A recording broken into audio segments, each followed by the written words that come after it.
In this video, I'm going to compare the brand new iPhone 15 Pro Max against the Samsung Galaxy S23 Ultra. This is round one in a series of videos, and today I'm going to give you what you asked for. Well, I'm actually going to give you a little bit more as well. The number one question that I've been getting about the iPhone 15 Pro Max was about the battery and heat management and how it compares with the S23 Ultra. It's early days, but here's the result after a very long day. You can probably tell it's dark behind me, right? Of using the iPhone 15 Pro Max and the S23 Ultra in a realistic way, the same way that you would. After I downloaded all my apps and set it all up to make sure it was fair game, I wanted to charge both devices to 100% and go from there. Had a small hiccup with the iPhone though. I was still downloading a few apps and nothing crazy. I was just downloading Instagram and Netflix, and this happened. After about 10 minutes, it carried on charging, no problem. I had a little break for food while they both cooled down. I'm Alex and I do down to earth tech videos. One of the things that really push the battery on any phone is recording high quality videos. I'll show you some of the recording in detail a little bit later, but after 2 hours, the 15 Pro Max was down to about 50% battery. At first, I was a little bit alarmed, not gonna lie, because I was convinced that a similar test on the 14 Pro Max previously didn't drain the battery that much. And the S23 Ultra was at about 60%. But then it hit me.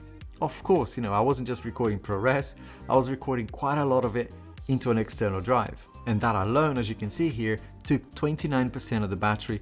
And you're probably thinking, hang on, how is that a fair comparison with the S23 Ultra, right? It really isn't, but I think I came up with something that is equally demanding on the S23 Ultra, which is 8K recording. And when it was all said and done, I still think the iPhone battery took a little bit more of a beating today because of that ProRes recording to an external SSD. But as you're going to see a little bit later, the iPhone 15 Pro Max does seem to be getting quite a bit warmer as well in some different situations that I think may also be contributing to the battery draining faster. The S23 Ultra carried on for about 30 minutes longer at the end of the day, just about 2 hours ago. And once they both died, I plugged them both into my 300 watt charger here. By the way, this thing is a beast. But I noticed something very interesting. This is literally a few minutes ago now. The S23 Ultra is charging faster, even though the iPhone was plugged into a port on this 300 watt charger that is capable of charging at 140 watts. And both devices were using the same sort of cable as well that is able to cope with that 140 watts. So I'm really not sure why the iPhone was charging slower. After about 50 minutes, you can see that the iPhone was at 70% and the S23 Ultra was at 90%. And just under an hour, the S23 Ultra was 100%, and I unplugged the iPhone at 86% because I wanted to make this video. And as you can also see here, whilst charging, the iPhone was cooler than the S23 Ultra, which I think is a good thing. I just think the S23 Ultra goes a lot harder when charging and just pulls as much as it can, as fast as you can. Now, of course, I realized that I did a lot of ProRes recording, and recording ProRes is not something that you're gonna do every day. So I did that for like an hour and a half and carried on with my day. I made and received a few phone calls, I attended a long work meeting via Zoom, and I also took some product shots, recorded some of my standard point and shoot videos, took pictures of my son, my pet, all the stuff that you normally do. And as the day went on, I started to realize some of the key differences between these two phones, starting with the software. And here's just one example of how much more convenient it is for me to do multiple things on the S23 Ultra. I was trying to attend a Zoom call earlier whilst driving and using navigation at the same time. That's something I do pretty much on a daily basis. With the S23 Ultra, it's a simple case of dragging the Maps app into the area of the screen that you want, and boom, both apps open, taking full advantage of that large display. With the iPhone, in that same situation, the best I could get was, getting some notifications with the next turn or whatever, but you don't really get that convenience of having both apps open at the same time. And like I said, I use this all the time, and I just don't understand why Apple won't let us have it, We have an incredible chip now with the A17 Pro, right? Capable of doing some crazy things like play console games on the iPhone. Apple didn't send me the game like they did to all the other YouTubers, but I'll wait for Resident Evil or whatever, just like you will. Part of me was thinking, maybe this will come later, Maybe kind of a later update, or maybe even iOS 18 or whatever. Now that we have USB-C, maybe they will just give us a version of Stage Manager, for example, right, that we've got on the iPad to maybe compete with Samsung DeX. But then I realized, of course, we only have 8 GB RAM on the iPhone, and maybe something like Stage Manager would be a bridge too far. Or maybe I'm overthinking this and Apple are not even considering anything like that. Anyway, let's go back into hardware for a bit. Something else you wanted me to try was heat management. And that's a really good suggestion. Thank you very much for sending your messages. And heat management goes really hand in hand with how battery is managed. And I tried to make sure that both devices, had everything the same, like brightness settings, background apps, downloading, auto lock, always on display. Everything was set as much as possible, exactly the same. And to really, stress test this, I thought video and gaming are the two things that's going to make these devices really hot. So I played Genshin Impact for an hour, and also, as I mentioned earlier, I recorded quite a few ProRes videos, right? With and without a case, indoors and outdoors. Yeah, it's been a long day. I'll make all of those ProRes videos in log, original footage basically, all available for you to download as well. The 8K footage as well from the S23 Ultra. I'll put it all in a Google Drive for you to download, just in case you want a pixel peep there. On the S23 Ultra, just reiterating, right, I didn't use ProRes. There's no native way of recording RAW in this, right? But to keep things sort of even, I used a mix of 8K videos and Pro video in HDR10. Of course, it's not a direct comparison, but I wanted to make sure I did some high intensity stuff.